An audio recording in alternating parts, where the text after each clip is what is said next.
Sono giorni drammatici a Crans-Montana, non solo per le persone che hanno perso la vita, ma anche tra chi non sa e chi ancora spera. E poi ci sono i familiari delle persone ricoverate. Tra questi Alberto De Min, il marito della bellunese Alessandra Galli.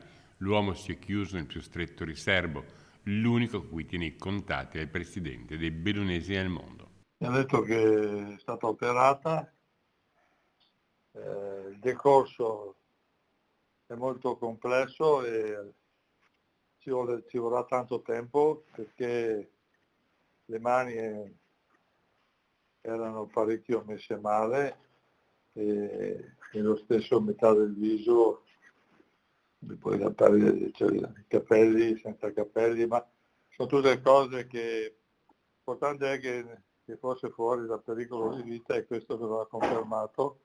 Adesso sta cercando di avere l'autorizzazione dalle autorità sanitarie svizzere di trasferirla all'ospedale di Ginevra, perché loro abitano a Ginevra. Una situazione complessa, tanto che la donna è ancora tenuta in uno stato di sedazione profonda. Lei è ancora sedata, non riesce a parlare, neanche lui è riuscito a parlare con lei. Lui ha istituito un gruppo di amici di Alessandra e ci terrà aggiornati di giorno in giorno. Io ho visto poi i video, i tuoi colleghi che hanno recuperato questi ragazzi che guardano il soffitto che comincia a bruciare e continuano a filmare, cioè una roba veramente, se succedeva una roba del genere in Italia chissà cosa avrebbero detto.